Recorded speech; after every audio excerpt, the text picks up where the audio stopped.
Êxodo capítulo 22. O capítulo anterior, 21, nós vimos, meditamos, estudamos sobre leis, sobre os escravos hebreus, leis sobre homicídios e leis sobre violências e acidentes. Agora estaremos aqui meditando leis sobre roubos e prejuízos. Se alguém roubar um boi ou uma ovelha e abater ou vender o animal, deverá indenizar 5 bois por um boi e 4 ovelhas por uma ovelha. Se um ladrão for surpreendido saltando o muro ou arrombando uma porta e sendo ferido morrer, quem o feriu não será culpado do sangue. Mas se essa ocorrência se der depois do nascer do sol, então será culpado de homicídio. Quem roubou deverá pagar por aquilo que roubou. Se não tiver como restituir, será vendido a fim de pagar o roubo que praticou. Vamos ver Lucas 19:8. Então Zaqueu tomou a palavra e comunicou a Jesus. 2 pontos. Eis a metade dos meus bens, Senhor, que estou dando aos pobres, e se de alguém extorquir alguma coisa, devolverei 4 vezes mais. Diante disso, Jesus declarou: hoje houve salvação nesta casa, pois este homem também é filho de Abraão, porquanto o Filho do Homem veio buscar e salvar o que estava perdido.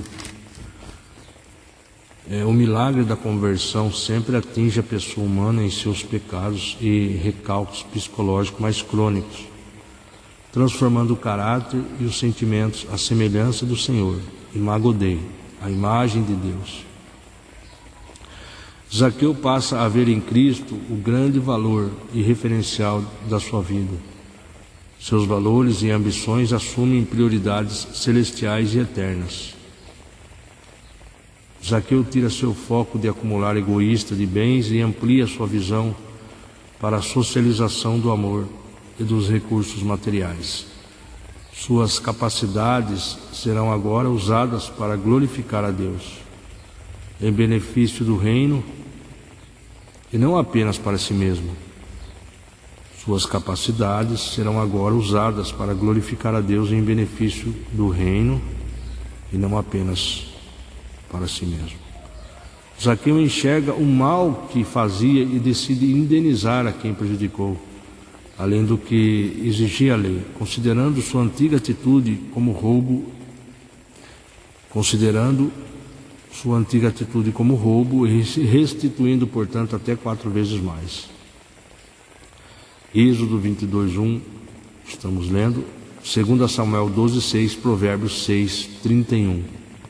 Aí nós lemos: hoje houve salvação nesta casa, pois este homem também é filho de Abraão, porquanto o Filho do Homem veio buscar e salvar o que estava perdido. Veja só, a sociedade judaica costumava excluir os publicanos da comunhão nas sinagogas e os considerava como, entre aspas, pecadores e não membros da família de Abraão, abre parênteses, judeu verdadeiro, fecha parênteses.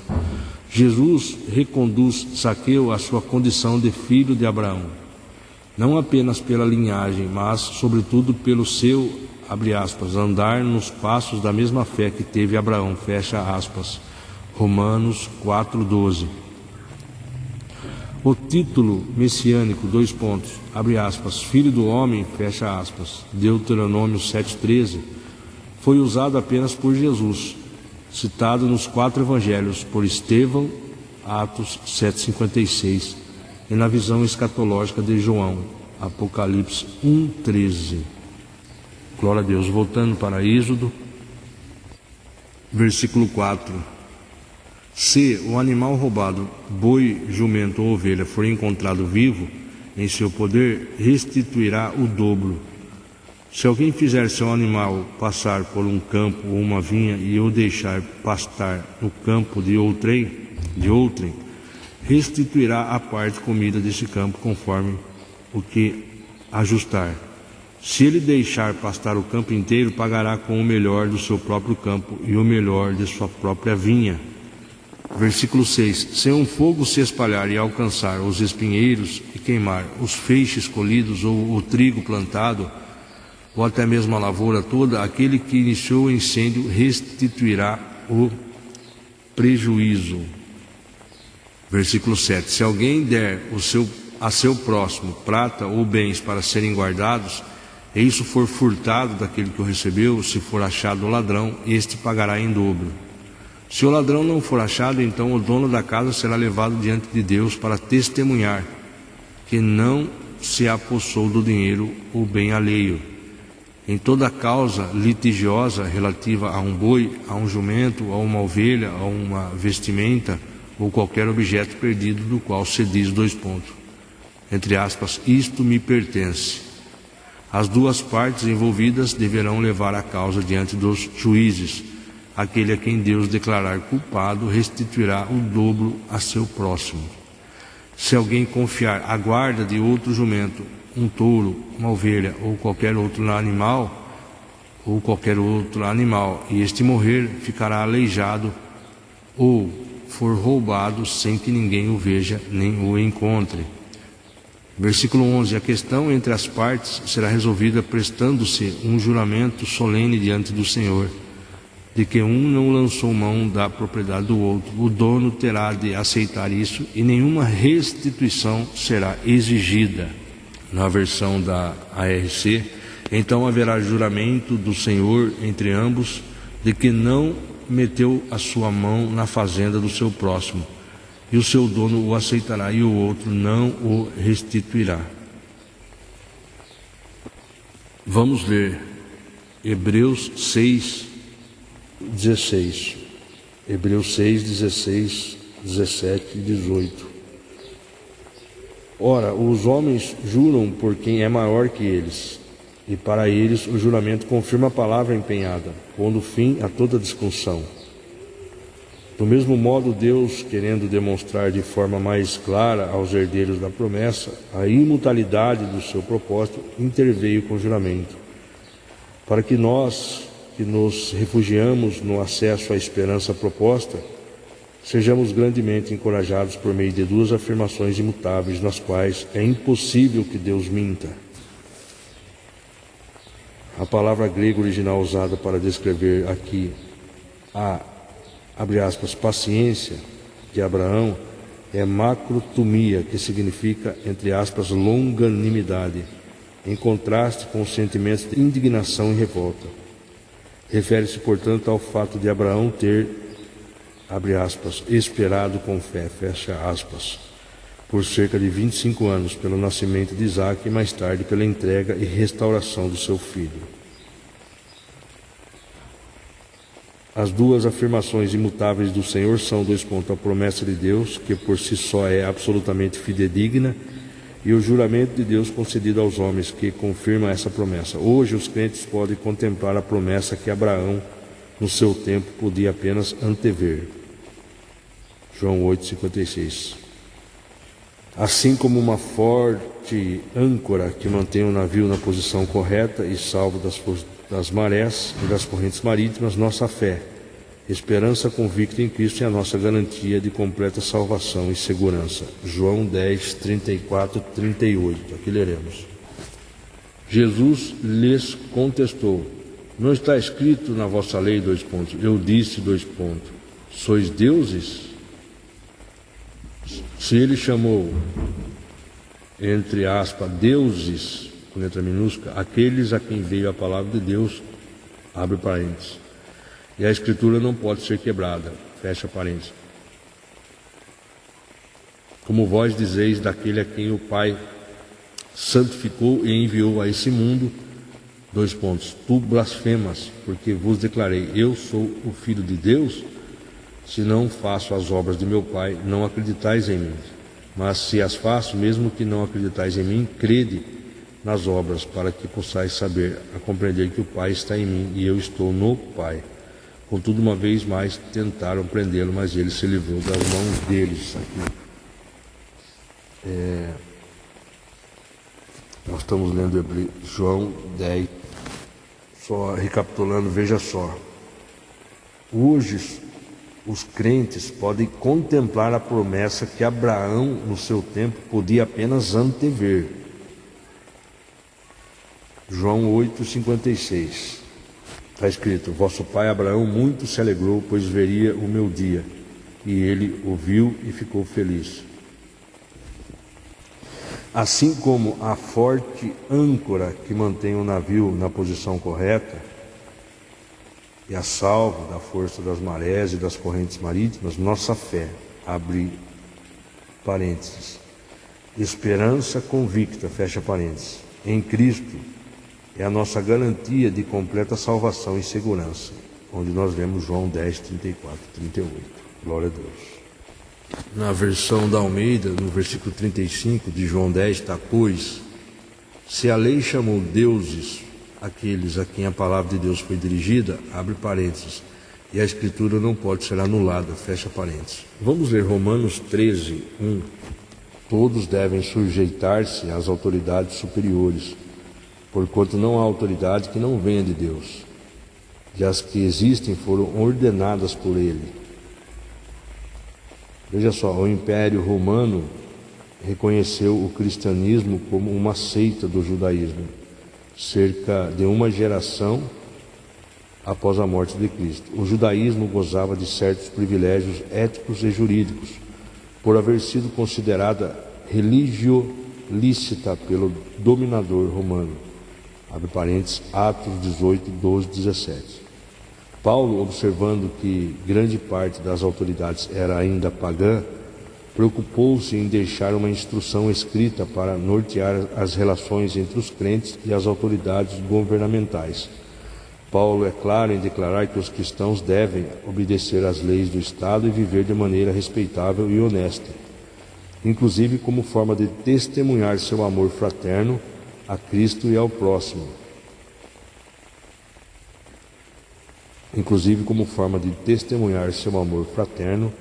A Cristo e ao próximo. Ainda que as autoridades não sejam cristãs, o crente lhes deve respeito e submissão, pois não pode existir qualquer autoridade que Deus não lhe tenha permitido tal poder. João 19, 10, 11. Aqui leremos: então Pilatos o advertiu, tu te negas a responder-me? Não sabes que eu tenho autoridade para te libertar e poder para te crucificar? Ao que Jesus lhe afirmou: não terias qualquer poder sobre mim se não te fosse dado de cima. Por isso, aquele que me entregou a ti é culpado de um pecado ainda maior. Pilatos percebe em Jesus o que os romanos chamavam de Theos Aner, abre parênteses, homem com qualidades divinas, fecha parênteses, e tenta camuflar sua insegurança com autoritarismo. Todo poder tem procedência divina, abre parênteses, em grego, anotem, de cima, fecha parênteses, Provérbios 8, 15. O verbo, entre aspas, entregar, em grego, paradidome, foi usado para descrever o ato traidor de Judas e agora de Caifás, que recebera de Deus privilégios e responsabilidades de um sumo sacerdócio.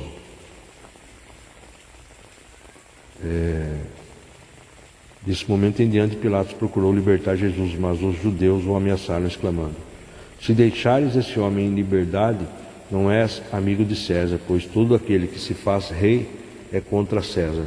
Versículo 13.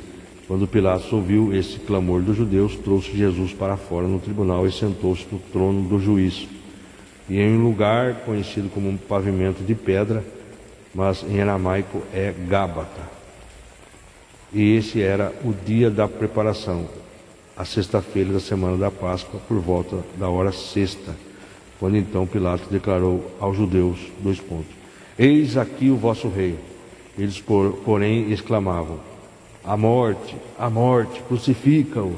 Então Pilatos lhes respondeu, devo crucificar o vosso rei? E os chefes dos sacerdotes lhe responderam: não temos rei senão César. Diante disso, Pilatos entregou Jesus para ser crucificado. Em seguida, os carrascos se apoderaram de Jesus e o levaram para fora.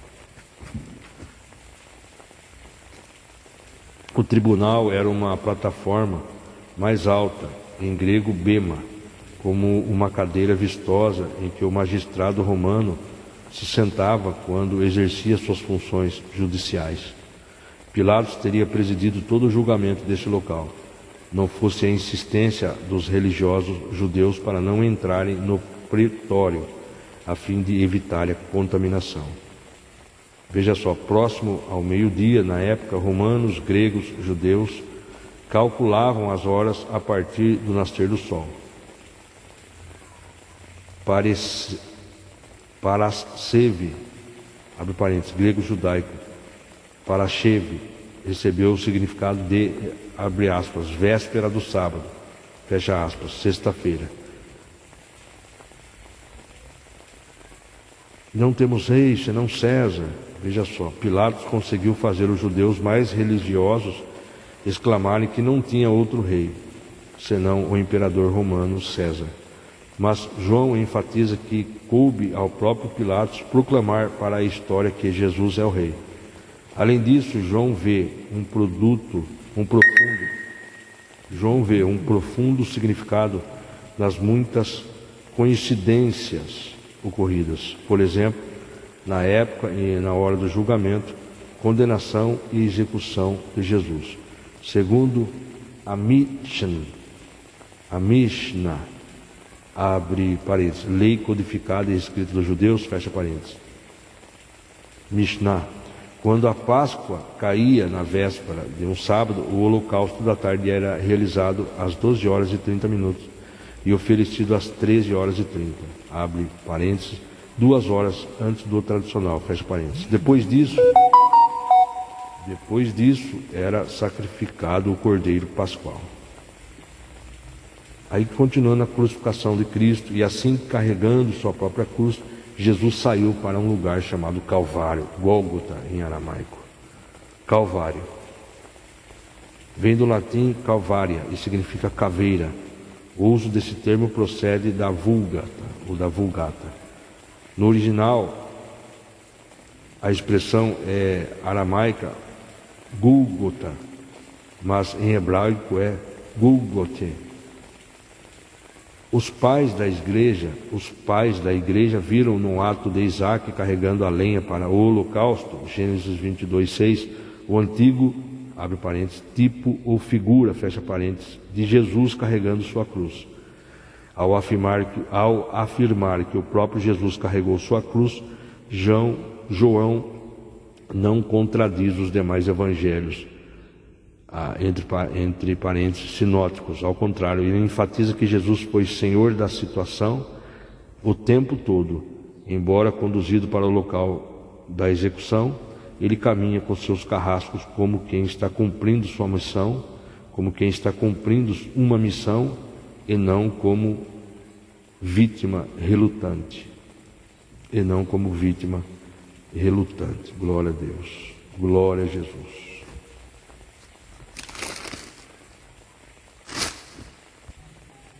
Continuando, versículo 16: leis civis e religiosas.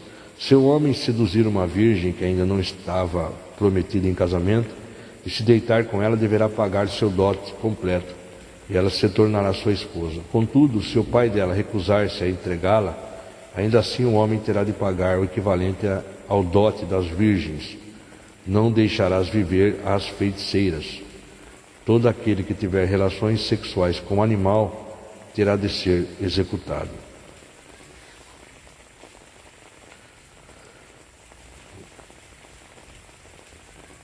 Veja só, os juízes deveriam representar Deus nas causas jurídicas.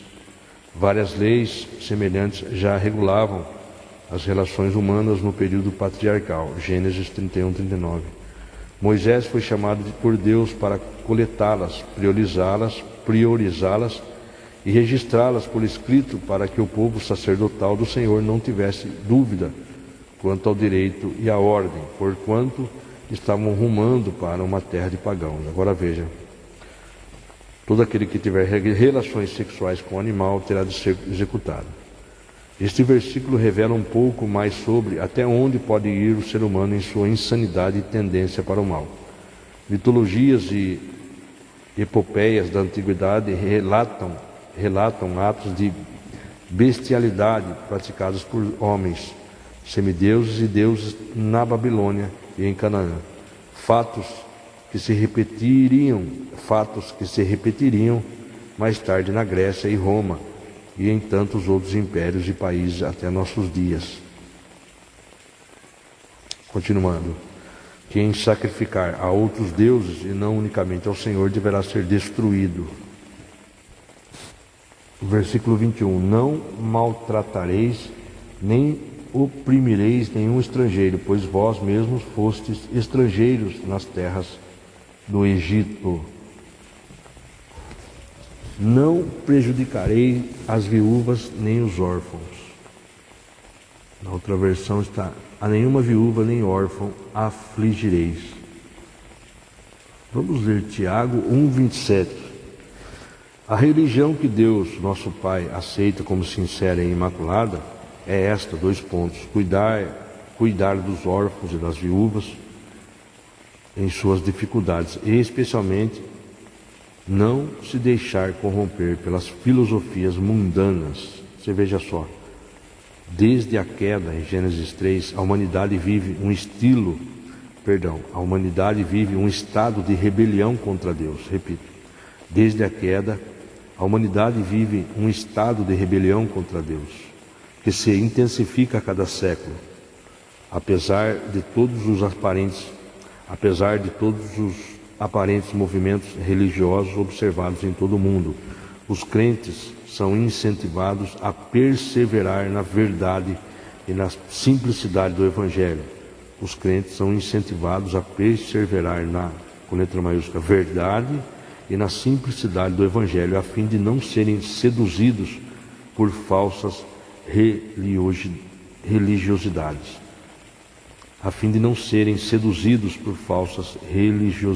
Jeremias 22:16. 1 João 2,15, aqui leremos: não ameis o mundo, nem o que no mundo há. Se alguém ama o mundo, o amor do Pai não está nele. Essa é na versão Almeida, revista corrigida.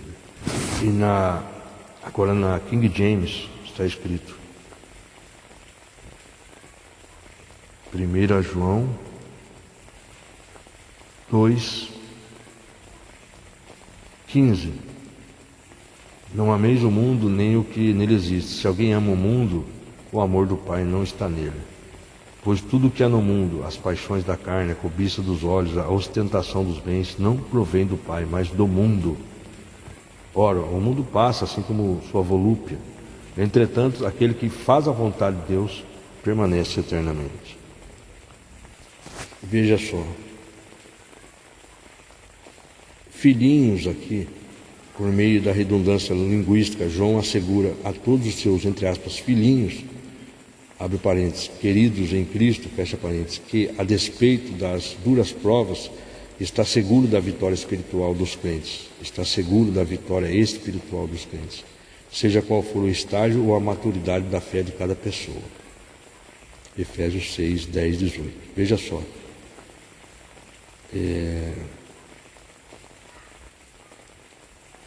A sociedade incrédula afasta-se do Senhor e manipulada pelas artimanhas de Satanás, despreza a palavra de Deus e os crentes. João 15, 18 e 24. Os cristãos são encorajados a amar a humanidade e lhes pregar o Evangelho, mas não devemos nos apegar às paixões mundanas, pois somos cidadãos do céu. João 17, 24. Tiago 4, 4. Voltando ao Êxodo 22, agora o versículo 23. Porquanto, se assim procederdes, e eles clamarem a mim, eu certamente atenderei ao seu clamor. Minha ira se acenderá e vos farei perecer por espada. 2 pontos. Vossas mulheres se tornarão viúvas e vossos filhos órfãos. Se emprestares dinheiro a alguém do meu povo, a algum necessitado que vive em teu meio, não agirás com ele como credor, mas impõe juros. 2 pontos. Ponto e vírgula. Não emprestes ambicionando lucro. Em Salmos 15, 5 está escrito: Não empresta seu dinheiro com usura, nem aceita suborno contra o inocente. Quem assim conduz sua vida caminhará seguro e em paz. Não empresta seu dinheiro com usura. Veja só, a palavra de Deus não desaprova o ato de se receberem juros e correção monetária por dinheiro emprestado. Mateus 25, 27. O que Deus condena é a exploração financeira, usura, do aflito e necessitado, no sentido de tirar proveito da situação, tirar proveito das desgraças do próximo e obter lucro abusivo. O Antigo Testamento proíbe a venda de alimentos com lucro para os necessitados. No contexto da família, o membro em situação difícil deveria ser sustentado por seus parentes até se reerguer financeiramente. Fora da família, a lei permitia o ganho de juros moderados, ao mesmo tempo que proibia a extorsão e encorajava a generosidade. Davi vai além neste salmo e não faz diferença entre um irmão e um desconhecido necessitado. Então, se o irmão está vendendo alguma coisa, nós sabemos que ele está apertado, ele já está vendendo aquela coisa ele fala, eu quero, por exemplo, R$1.000, e a gente fala, oferece 500, sabendo que o irmão está apertado, isso é pecado. Não devemos fazer isso, de forma alguma. Voltando aqui em Êxodo, para nós entrarmos na conclusão, versículo 26. Se tomares o manto do seu próximo como garantia, tu lhe restituirás antes do pôr do sol. Porque é com ele que se cobre, é a veste do seu corpo. Em que se deitaria? Se clamar a mim, eu o ouvirei, porque eu sou compassivo. Fica claro a firme disposição de Deus em proteger os mais fracos em seu reino, exemplificados várias vezes pelos pobres, estrangeiros, viúvas e os órfãos, esses últimos na medida que era comum a morte de jovens pais de famílias nas guerras, O povo de Deus tem uma obrigação moral em ajudar e cooperar com os indefesos na sociedade. O povo de Deus tem uma obrigação moral em ajudar e cooperar com os indefesos na sociedade, promovendo a paz e o progresso geral. Do mesmo modo, declaram os salmistas em nome de Deus, os profetas e principalmente Jesus Cristo. Mateus 25, 34, 45. Lucas 6, 34, 35. Lucas 6, 34 ao 35 onde Jesus ensina a amar os inimigos. Vamos começar aqui, Pois se amais os que vos amam, que galardão pode haver nisso? Porquanto até mesmo os ímpios amam aqueles que os amam. E se fizerdes o bem aos que vos fazem um bem, qual é o vosso mérito? Até os infiéis agem deste mesmo modo. E ainda se emprestais aquelas de quem esperais receber de volta, qual é a vossa recompensa? Também os incrédulos emprestam aos incrédulos, a fim de receberem seu retorno desejado. Concluindo, amai os vossos inimigos, fazei o bem e emprestai, sem se desesperar por receber de volta. Então, sendo assim, grande será o vosso prêmio, e sereis filhos do Altíssimo, porquanto Ele é bondoso até mesmo para com os ingratos e ímpios. Sede misericordiosos para com os outros, assim como vosso Pai é misericordioso para convosco. Veja só, mais uma vez é importante observar abre aspas, espírito do ensino, fecha aspas, o espírito do ensino de Jesus, e não querer ser mais real do que o Pai, e não querer ser mais real do que o Rei, literalizando as figuras de linguagem do Mestre. Se os cristãos tivessem que agir com total literalidade neste caso, haveria uma classe de, entre aspas, santos indigentes, perambulando pelas cidades do mundo inteiro, e outra classe de, abre aspas, incrédulos e prósperos ladrões, fecha parênteses. O que Jesus está enfatizando é que o seu discípulo, por amor, jamais deve perder o sentimento de colaboração, ajuda e graça. Repito, o que Jesus está enfatizando é que o discípulo, seu aluno, seu seguidor, por amor, jamais deve perder o sentimento de colaboração, ajuda e graça. O cristão deve estar sempre pronto a dar e a contribuir com todas as suas posses, se for necessário. Entretanto, esse não é um ato meramente automático e sem reflexão, pois em muitos casos, dar não seria a melhor forma de amar. O verdadeiro amor, aquele que se preocupa com a real felicidade da outra pessoa, deve ser o juiz que decidirá se devemos dar ou reter em cada uma das situações da vida, e não a estima que temos por nossos bens. O verbo, entre aspas, dar, no grego original, está num tempo contínuo, o que reforça a ideia de que este não é um ato ou impulso de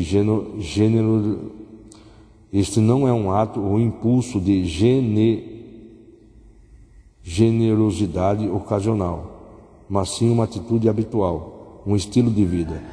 Jesus resume com sua regra de ouro, 2 pontos: faça aos outros o que gostaria que as pessoas lhe fizessem. Este é um princípio judaico ensinado desde muito antes do nascimento de Cristo. Entretanto, sempre fora pregado pelos sábios em sua forma negativa. O que é odioso a ti não faz ao teu próximo, isto é, a Torá inteira. O restante é comentário disto. Jesus foi o primeiro a dar um sentido totalmente positivo a este ensino áureo. 2 pontos. Não basta ao discípulo evitar atos que não gostaria que alguém praticasse contra ele. Os cristãos devem ser proativos na prática do bem. Jesus ilustra sua exortação para que os cristãos sejam mais humanos, abre parênteses, refletissem mais a imago Dei, imagem de Deus, fecha parênteses, mais do que os pagãos.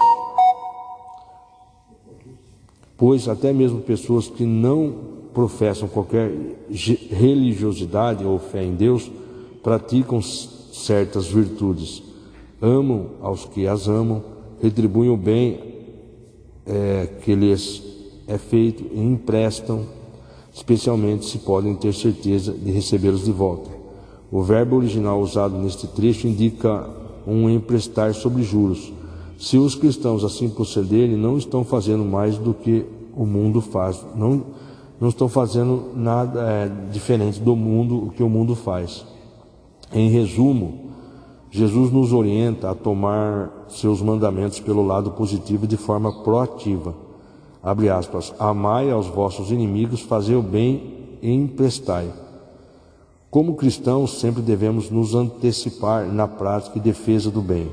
O verbo grego original aqui transliterado por aupelpizo é usado no sentido de, abre aspas, não desesperar-se, fecha aspas, e não com o significado de, abre aspas, sem esperar nenhuma paga, fecha aspas, como aparece em várias versões bíblicas.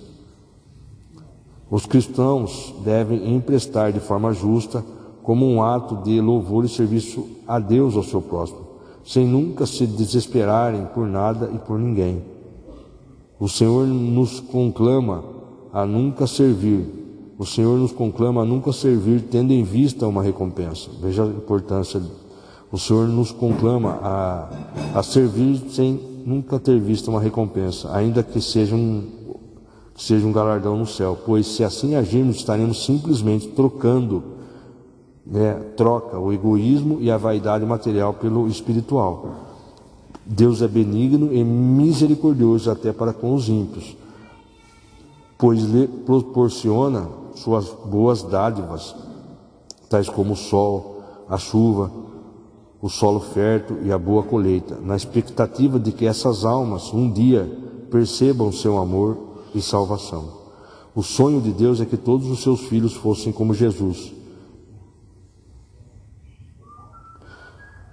O sonho de Deus é que todos os seus filhos fossem como Jesus é em relação ao seu Pai. A perfeição de Deus deve ser nosso grande exemplo de vida, Jesus.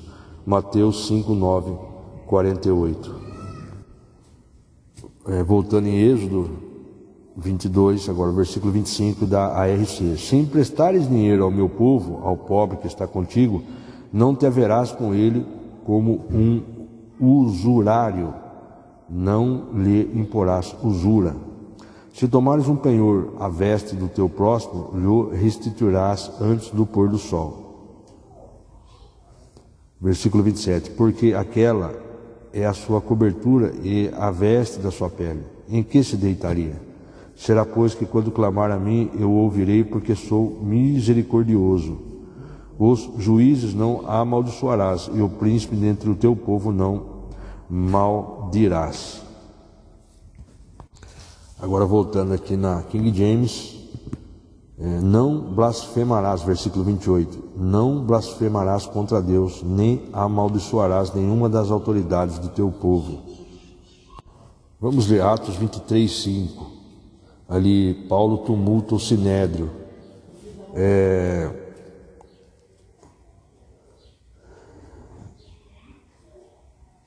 Eu vou ler aqui desde o começo. E Paulo, olhando atentamente para o sinédrio, declarou: caros compatriotas, até o dia de hoje tenho cumprido o meu dever perante Deus com toda a boa consciência. Entretanto, o sumo sacerdote Ananias deu ordens ao que estava mais próximo de Paulo para que lhe esbofeteassem a boca. Diante disso, Paulo lhe afirmou: Deus te ferirá, parede caiada, pois tu estás aí sentado para julgar-me segundo a lei, e contra a lei mandas que eu seja agredido? Os que estavam ao redor exclamaram: como ousas insultar o sumo sacerdote de Deus? Então Paulo replicou: eu não sabia, irmãos, que esse homem é sumo sacerdote. Afinal está escrito: não falarás mal de uma autoridade do teu povo. Não falarás mal de uma autoridade do teu povo. Contudo, sabendo Paulo que uma parte do sinédrio, que compunha de saduceus e outras de fariseus, bradou diante de todos: 2 pontos. Irmãos, eu sou fariseu, filho de fariseus. Eis que estou sendo julgado por causa da minha esperança na ressurreição dos mortos.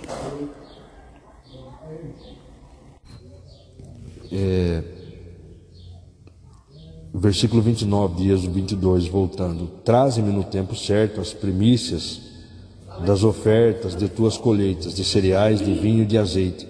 Consagra a mim o primogênito de teus filhos.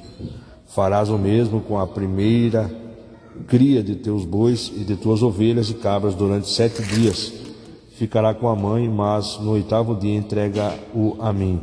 Sereis para mim homens santos. Não comereis a carne de um animal despedaçado por uma fera no campo. Vós a deitareis aos cães. Lucas 13, 14, que leremos. Entretanto, o dirigente da sinagoga, indignado ao ver Jesus curando no sábado, demonstrou à multidão: há 6 dias em que se deve trabalhar. Vinde, portanto, nestes dias para seres curados, e não no sábado.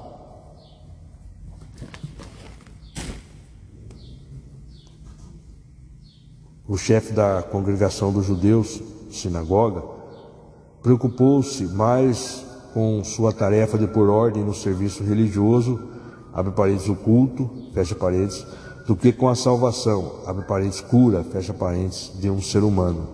Êxodo 29, 10. Passagens anteriores que relatam a dificuldade que mestres e líderes judaicos tinham em compreender o significado do sábado, revelam a autoridade de Jesus Cristo sobre esse dia. Aqui se evidencia o significado do dia do descanso. Desde o princípio, o sábado, em hebraico transliterado Sabat, descanso no mais amplo e absoluto sentido da palavra, era profético, relembrando a reconsagração da criação e a sua finalidade original, e que só se realizará de maneira completa por meio da derrota final de Satanás. Essa vitória total é prevista na libertação da mulher de quem foi expulso o espírito de enfermidade, cuja tradução literal e original da frase de Jesus seria, 2 pontos, abre aspas, foste libertada para permaneceres livre, abre aspas, foste libertada para permaneceres livre, fecha aspas. Jesus usou o exemplo vivo daquela mulher para deixar seu último ensino e a maravilha das suas ações de poder na congregação dos judeus. Jesus jamais voltaria a uma sinagoga. Aqui nós estamos lendo uma mulher curada no sábado, Lucas 13. E estamos concluindo então a leitura aqui, a meditação, o estudo, e também estamos a gravação de Êxodo capítulo 22. Permitindo Deus, amanhã estaremos lendo Êxodo 23, leis sobre o exercício da justiça. Glória a Deus. Toda dúvida nós esclarecemos aqui na palavra de Deus. Por isso estamos sendo instruídos, ensinados todos os dias a praticarmos a leitura da palavra, entendermos o que nós lemos e colocarmos em prática em nosso viver.